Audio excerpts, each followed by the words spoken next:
Hey, everybody. So Stephen Miller went full bigot on Fox News a few days ago. I guess no one ever told him, apparently, that you're not supposed to go full bigot. So I mentioned it the other day during my podcast with Amy Hawk, and I want to expand on it because I think it's important to hear what's really in the hearts of some of these people who are behind the MAGA movement. Donald Trump, above all, is a snake oil salesman and an entertainer, and he's been selling the drama for years, selling this fictional version of an America that supposedly descended into a post-apocalyptic hellscape, complete with roving bands of migrant criminals who threaten the very foundations of civilized order. And Stephen Miller is the main guy who's been responsible for writing that fiction for the MAGA masses. So as much as I'd love to ignore a person like Stephen Miller, I wish I could go through my whole life without talking about him. I don't think I can look away from him for any longer. He's too central to the plot of this Munsters meets Hogan's Heroes meets Rosemary's Baby soap opera that we're all living through. The words that we use to talk about people, the stories that we tell about people, those words and stories have power to strip people of their humanity. So if it upsets someone to hear me punching up at a guy like Stephen Miller, who's one of the most powerful humanoids on the planet, how much more must it bother us to hear Stephen Miller, one of the most powerful men in the world, attack and dehumanize the most powerless human beings in the world, refugees and asylum seekers. And yes, he also attacks immigrants who crossed the border illegally, and people who, by doing so, have opened themselves up to relentless, over-the-top cruelty from people like him. But don't be fooled by the way he talks about illegal immigrants. In the clips that I'm about to play, you'll hear how he weaves illegal immigration into a broader narrative about the evils of legal immigrants, like Haitians and Somali refugees. If we allow our thinking to be short-circuited by trigger words that he throws out, like illegal or migrant criminal, then we're not doing our job as citizens to hold our leaders accountable when they abuse human beings in our name. So we can't fall for his rhetoric. Now, I'm going to play one clip first, and I want to talk about what he gets wrong in these reprehensible comments about people from what he calls third world countries. He gets his logic exactly backwards, intentionally, and I want people to be able to see through this sort of thing. And I also want to ask you, as you're listening to the first clip, please keep in mind that the only reason this guy, a guy like this, has this platform, the only reason he's able to broadcast his hatred and his bigotry out into the world over Fox News is because white evangelical Christians continue to support his boss, Donald Trump, and the MAGA movement. They've chosen Trump in the primaries over every other Republican 3 times now, and they've chosen him in 3 general elections now at a rate of 80%. So when you hear Stephen Miller's vile words, remember, the reason I care about this the most is because it's white evangelical Christians who are doing this to our country. So here's the first clip. Who lives in your country determines what your country is. Right? Haiti doesn't work as a country. It just doesn't. People have tried forever. People have spent billions of dollars trying to make Haiti work as a project. Haiti doesn't work. If you take Haiti and you move it to America, it's not going to work here. Somalia doesn't work as a country, has never worked as a country. You take Somalia out of Somalia, you put it here, it's not going to work any better. It's not about how you feel about an individual immigrant. It's about the policy at a systemic scale. If you move the third world to the first world, eventually we become the third world. And that's not good for us. It's not good for anybody who wants to live here in the future. So I just have to say, I hope what he said there doesn't sound normal to you. But we have to come to terms with the fact that it does sound normal to millions of people in America right now. In any other administration in my lifetime, Democratic or Republican, Stephen Miller would have been fired that very night for what he said.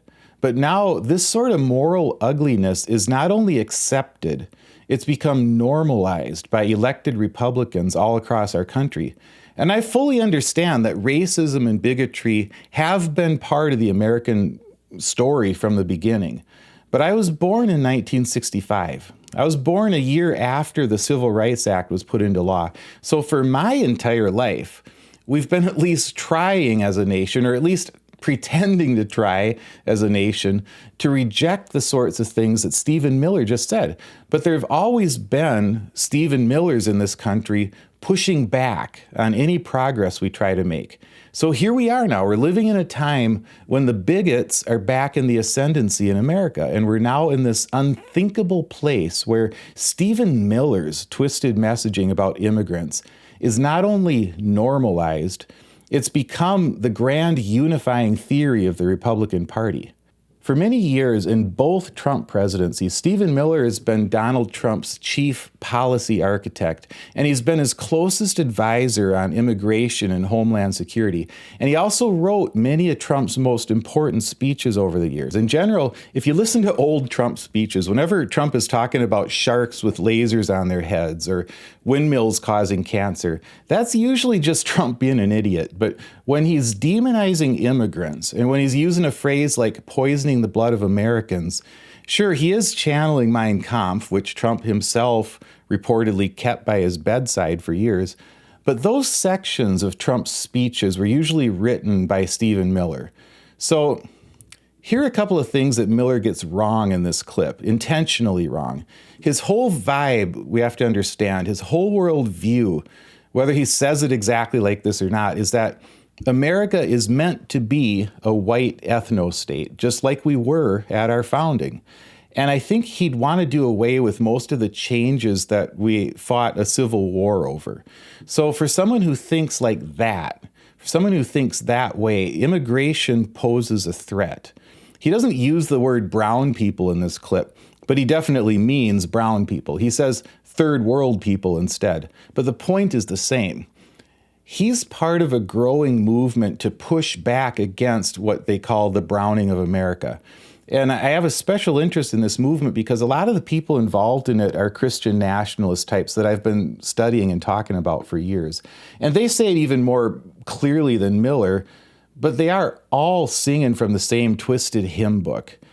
Notice that Miller talked in this clip in terms of third world systems that don't work.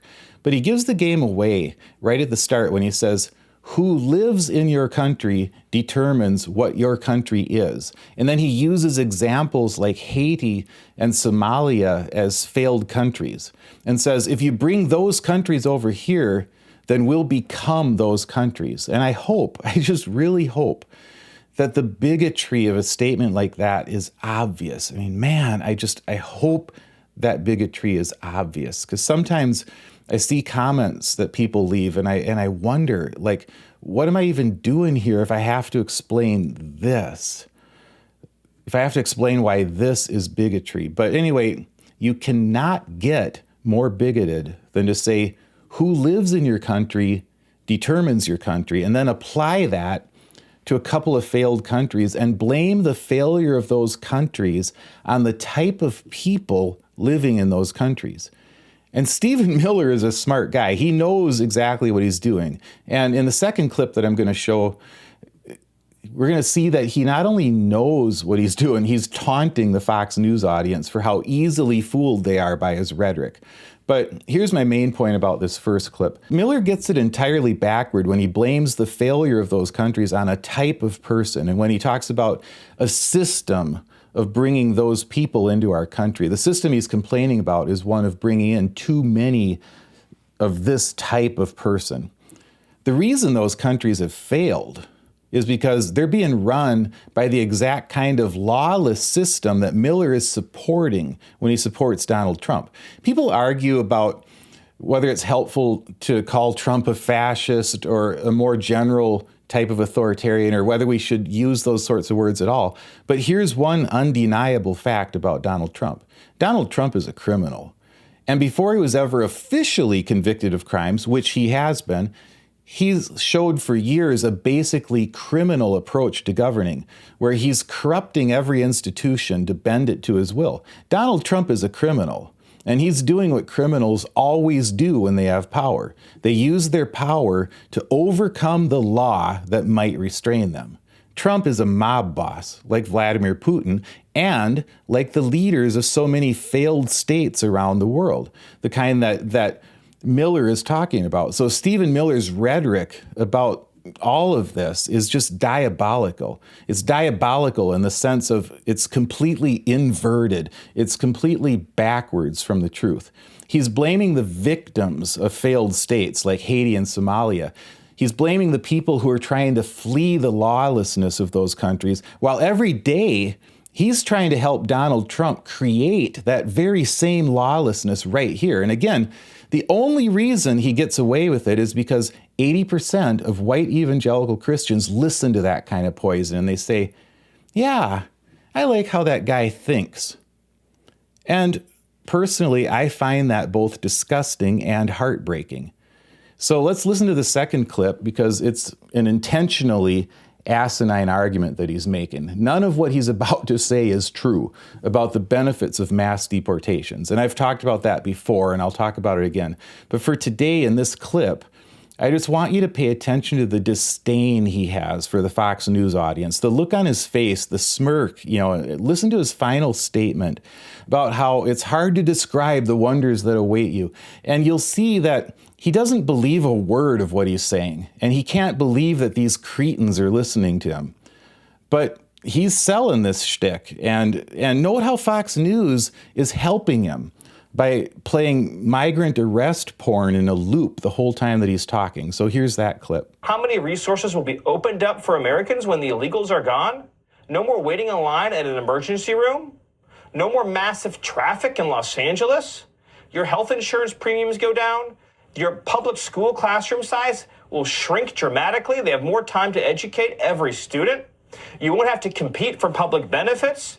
If you're down on your luck, you're having a hard time, and you do need to get support from the government, you're not going to be in line behind millions of illegal aliens from the third world.